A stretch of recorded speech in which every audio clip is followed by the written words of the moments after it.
Now, some of the good news we're looking at is CPI is actually coming down. This is a nice little trend. Now it has kicked up a little bit. The gasoline is up almost 77% along with fuel and oil. This was not done in the due course of law. This was executive orders.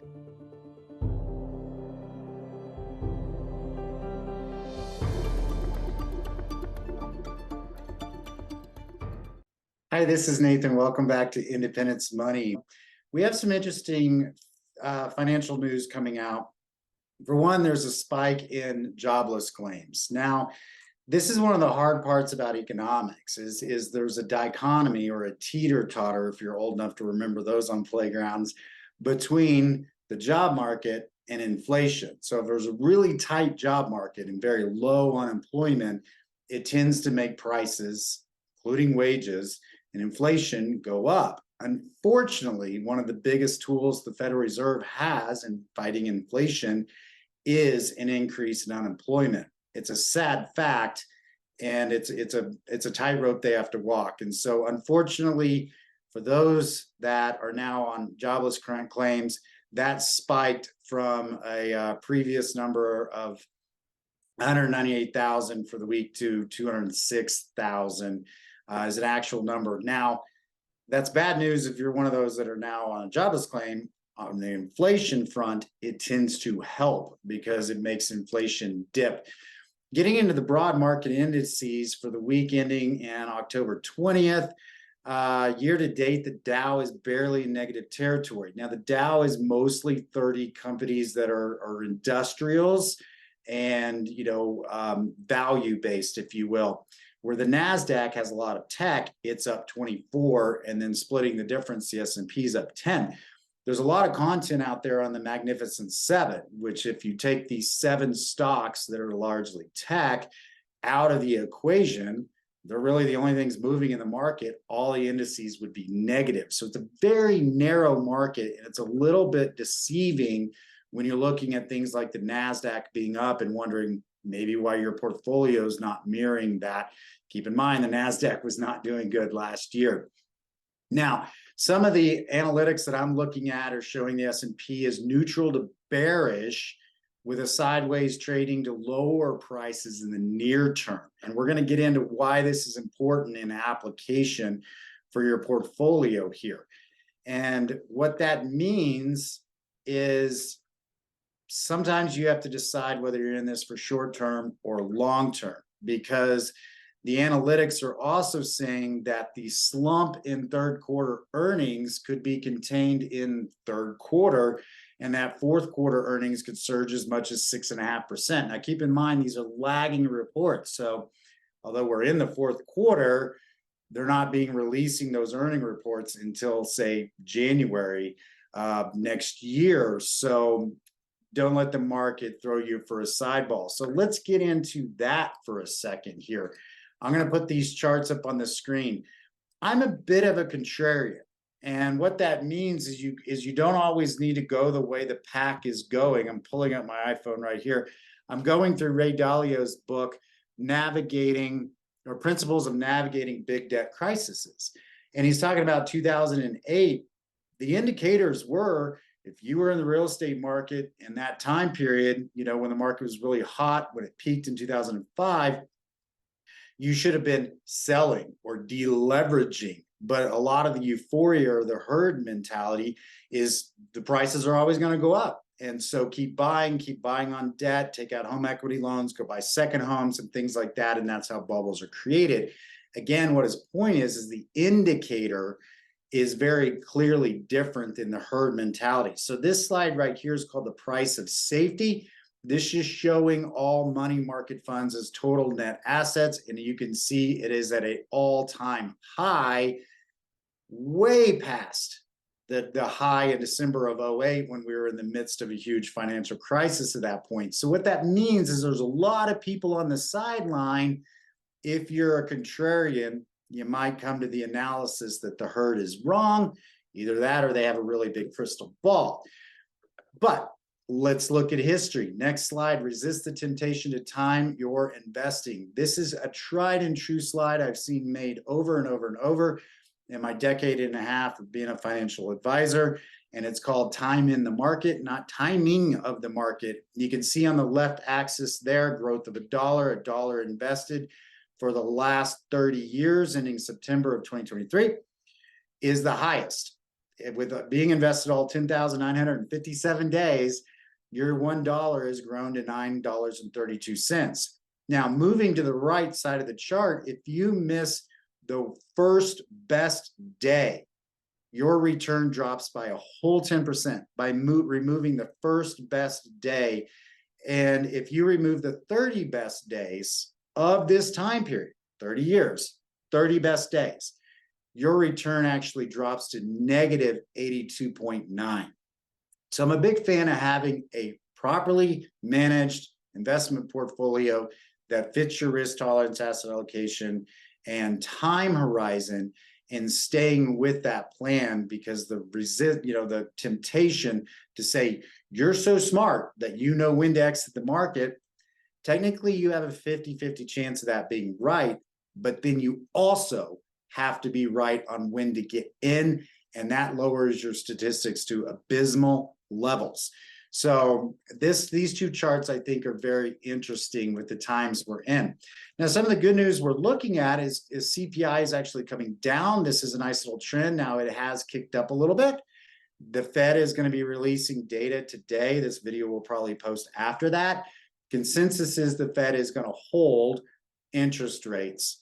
But on the flip side, again, talking long term, the same analytics are saying that they will probably increase with our strong economy in December. So whether they increase or hold now or increase in December, again, over the long term, that's still an increase. And this slight uptick, although they have been winning against CPI, the slight uptick here recently indicates that will probably be the case.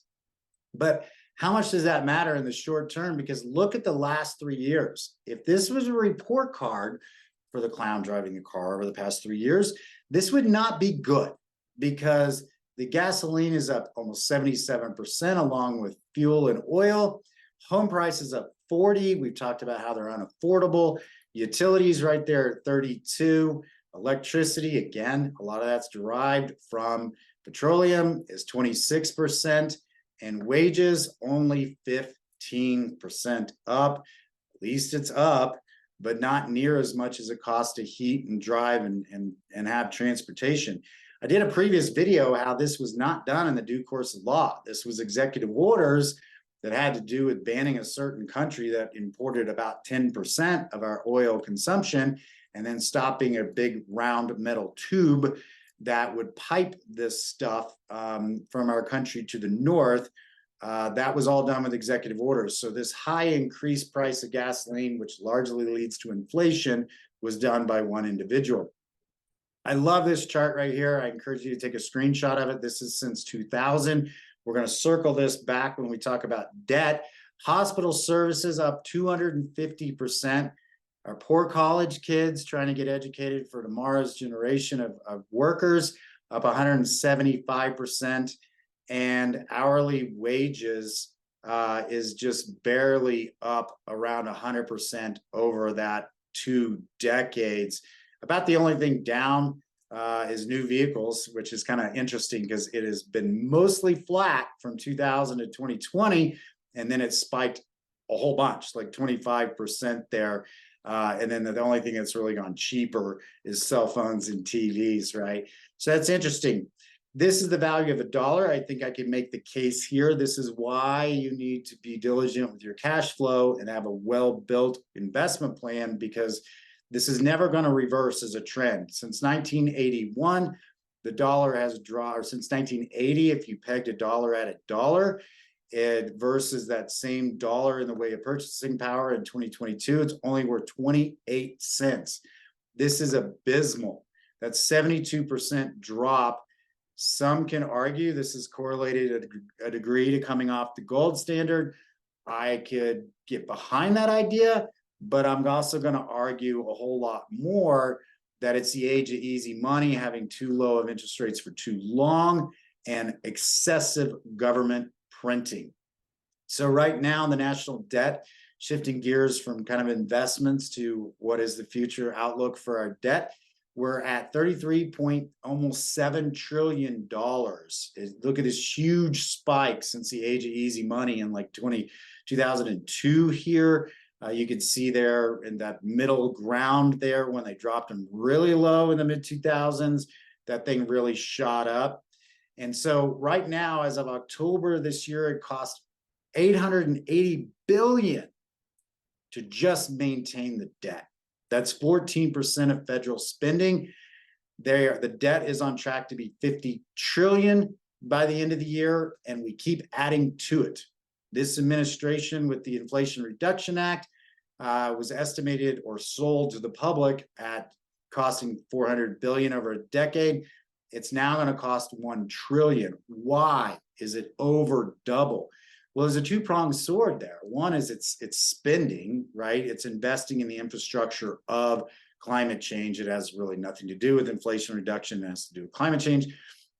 But the other is the tax credits that they're giving for clean energy, green clean energy. And that's why on a previous video, I talked about, despite them raising taxes, federal revenue is down because they're giving tax credits in that project. So that puts us at very large deficits. Now, historically large deficits are for emergencies like wars or bailing out the Great Depression. And that's where, especially on Ray Dalio's book, it's good because you have to have stimulus to counteract deflation, or if deflation is left unchecked, it goes into a depression. That's when you need government spending. The problem is the administrations we've had of late, meaning like the last 20 some odd years, is they're spending regardless if it's a war or not. Even in peace times and good times and expansion times, they are just spending like the party will never end. And this is a problem because our society is aging. So there's going to be 10,000 baby boomers retiring, or 10,000 will turn 65 every day through 2020 or 2030. And this is straining our budget, not only because they're no longer working, but they're also on entitlement programs like Social Security and Medicare. And like I mentioned on that slide, that hospital services are the leading inflationary indicator. They're going to be taxing the healthcare system all the more. The U.S. tax system does not generate enough revenue to cover its spending that policymakers haven't enacted. This is why I'm fond of saying, if you don't have a tax strategy, you don't have a financial plan. That's why I got my certified tax specialist designation, because I realized it's not what you make, it's what you keep. And having a tax efficient retirement plan is paramount to obviously not. So the problem we have is every dollar that goes towards interest payments is less resources of building our economy and absorbing future shocks coming economically. I really think we're going to see a day where Congress and hopefully the president's executive orders are put on a leash, saying you only have so much money you can spend it wisely, but you can't just throw it around whatever the pet project is of the year or the day. 84% of voters, it's going to be very interesting to see how this shakes out in future elections. 84% of voters say they want the president and Congress to spend more time addressing the debt. 82% says their level of concern has increased over the last few years. That sentence, viewers, is why I did all these pictographs, because you need to see it in a picture form. We've got to rein in these spending. So November is the month we're in. If you're like me, when I look at the ballot, I look less on the issue and I look at what it's going to cost. And if it's increasing taxes or creating a new government program, by default, I say no, because we've got to learn to keep the programs we have and the taxes we have working towards the promises we've already made Americans before we promise more that we can't afford. Appreciate your shares, your comments, and all the new viewers. We're hitting an all-time high for this channel with subscribers, so be sure you're one of them. Thank you very much. Y'all take care.